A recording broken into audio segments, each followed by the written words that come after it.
Welcome and hello from Alex, with a story from r/TrueOffMyChest, where a man recounts a drunken night that led to a regrettable encounter with his horny sister-in-law, leaving him questioning his actions and his loyalty to his wife. Coming up next is a story from Time Court 7912. I let my sister-in-law give me a handjob. 2 days ago, I went out with my friends up while sister-in-law looked after my kid because my wife couldn't because she was away visiting a friend. I came home really drunk. I don't remember everything, but my sister-in-law helped me upstairs to bed. I lay on the bed and spoke to her. I don't know what she was doing. I think she was helping me get undressed. She started to kiss me and started touching my dick. I didn't stop her. I don't know why. I love my wife. I don't want anyone else. I love her so much. I don't know why the fuck I would cheat on her. She's so perfect. What the fuck is wrong with me? My sister-in-law kept going until I'd finished, and the whole time I just lay there. I didn't move. I didn't try and stop her. Why the fuck would I not stop her? My wife comes home tomorrow. I don't know what to do. I can't tell her I love her so much. Why would I do this to her? What the fuck is wrong with me? Wow, Opie's story is a roller coaster of emotions. His guilt and confusion are palpable, making his internal struggle gripping to follow. The tension between his love for his wife and his mistake with his sister-in-law creates a compelling narrative filled with regret and self-reflection. It's a dramatic reminder of the complexities of human relationships and the consequences of our actions. And what the fuck is the sister-in-law doing? Coming up next is a story from No Wrangler 4665. I gave birth to a baby with Down syndrome and I can't accept it. First off all, don't get me wrong. I love my baby, but I feel like I am mourning a child I thought I would have. This is my third and last baby, and we had no idea she would be born with Down syndrome. No tests or ultrasounds showed anything wrong. I was the one who noticed it, and now I regret bringing it up to the doctors. Maybe I could have just got to enjoy her for a little while longer until someone else noticed instead of thinking about it every time I hold her. My oldest is autistic, nonverbal, etc. My middle child is neurotypical but will probably start hating me when he starts to feel pushed to the side. I am only in my 20s, so how did this even happen to me? Why didn't any tests show anything? Why didn't I have a choice like everyone else? I feel horrible writing that, and I couldn't imagine not having her now, but still. The only thing I see when I think about our future is me walking hand in hand with my 2 adult special needs children and everyone staring. This is heartbreaking. It's clear there's a lot of love for this new baby mixed with unexpected grief. Giving birth is such a whirlwind, and having these feelings on top of it must be incredibly overwhelming. It's completely valid to mourn the child you envisioned. Having expectations appended can be tough, and it's okay to acknowledge that. But focusing on what you don't have can overshadow the amazing little person who's here.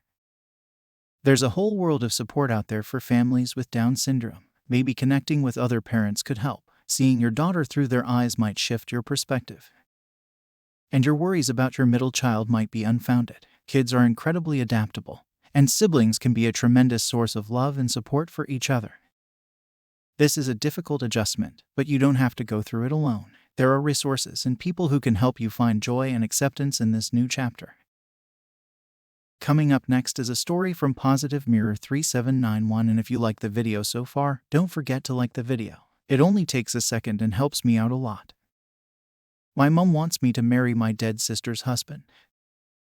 Someone please fucking help me escape this madness. I am beyond appalled, disgusted, and just fucking shocked. I've got no one I can tell this to yet, and I need to get it off my chest. 4 months ago, my sister, 27 female, passed away and left behind her children. Collectively, we have done our part as a family to help them regain normalcy the best we can. We have been by their side every step of the way in dealing with her absence and their grief. As of lately, I, 23 female, have started to remove myself away from anything which has to do with her husband. I'll call R, male 30, due to comments sometimes inappropriate but usually on the lines of how I look exactly like my sister. I still make every effort to manage the kids to the best of my ability, and I still have them on my days regardless.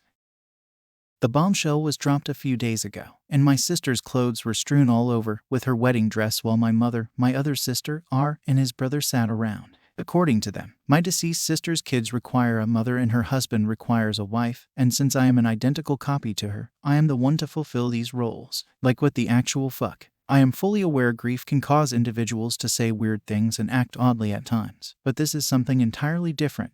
The most dreadful aspect for me was the fact that they had already taken away her photos and begun preparing for the wedding. I am very lucky as R's mother and father have not only selflessly taken myself in, but also their grandbaby. She is adamantly against this nonsense and feels we all are not safe around them, which I strongly agree with. I am fortunate to have an opportunity to work elsewhere, but I can't imagine leaving my nephews behind in this mess. I am still in a state of shock trying to process the situation and how I can manage everyone in this too. I do apologize if some aspects don't make sense, as I have rushed this as I am at work, and I will add more information or details in the comments if needed. I am just struggling to understand what could have brought this on or what could possess someone to behave like this, as I just can't wrap my head around it. I am sorry to vent, but thank you in advance. Wow, that's an intense situation. It's clear you're reeling, and rightfully so. Your family proposing this marriage is completely out of line. Marrying someone to fill a void left by a loved one is a recipe for disaster. You deserve your own life and happiness, not to be a replacement for your sister. Good on your in-laws for seeing the craziness in this. Maybe you can team up with them to push back against the rest of the family. Leaving your nephews behind would be tough, but staying in this situation for them isn't healthy either. There are other ways to be a positive influence in their lives, even from a distance. Honestly, getting some professional help to navigate this whole mess might be a good idea. A therapist could help you figure out the best course of action and how to deal with the emotional fallout. This is a lot to handle, but you don't have to go through it alone. Coming up next is a story from -Mix6584. My neighbor left her house to my dad in her will. I, 19 male, got news that my elderly neighbor passed away this last week. She was 94 and the most compassionate person I have ever met. She's always been an important person in my family's life.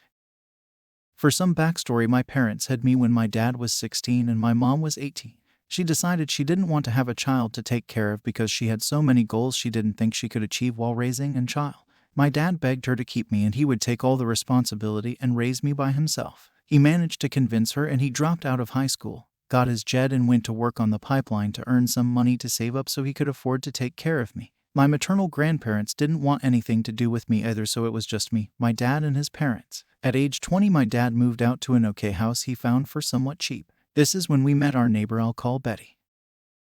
Betty made sure to welcome us with open arms and told us if we ever needed anything at all to knock on her door. My grandmother had a health scare one night and my dad couldn't find anyone to watch me, so he knocked on Betty's door. She agreed to watch me, and from that day on she became my unofficial granny, as she would say. She would frequently have dinner with us. As I got older, we helped look after her house and do all of her yard work. Everyone in my family just fell in love with the beautiful person that Betty was. I don't want to drag this story out any longer, but she was always there for us and vice versa. Last night there was a knock on the door. It was a lawyer explaining that Betty left us pretty much everything. She had said that when she was alone we made her feel like family, and she could never repay my father for all the kindness and compassion he had, so this was her way to make up for that. That brought my father to tears. He put a picture of us and Betty up that we got. I am so proud of the person my dad is and that he changed her life just as much as she changed ours.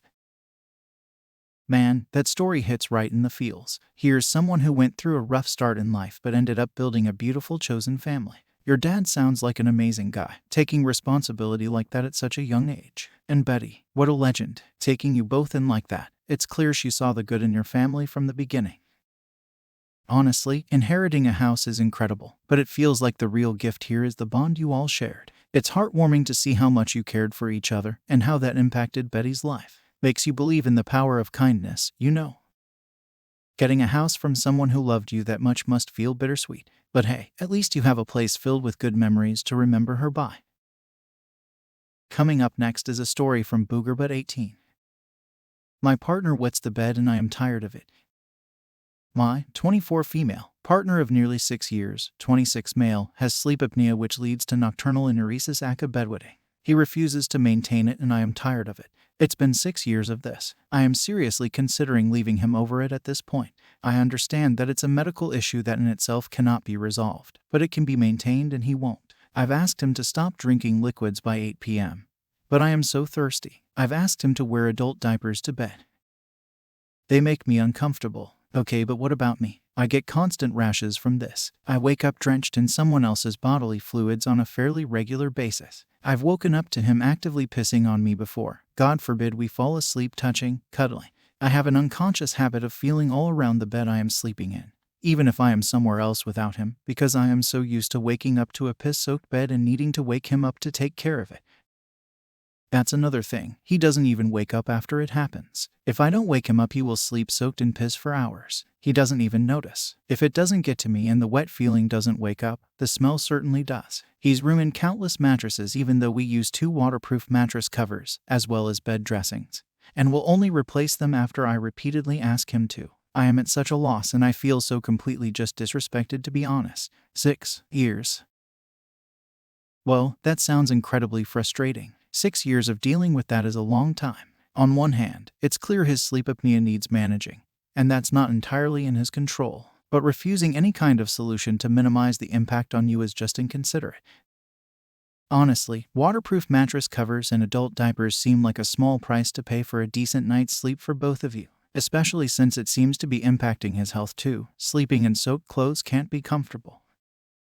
I can't imagine the constant worry and disruption this must cause. Waking up to that, the ruined bedding, the rashes, it's completely understandable to feel disrespected.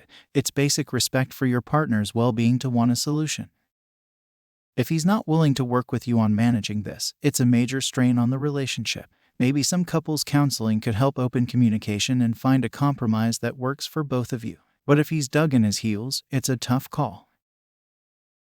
That wraps up r/TrueOffMyChest. If you enjoyed this content, make sure to visit my Spotify channel, link is in the description, so you can listen to the best Reddit story while being outside, and remember to hit that subscribe button.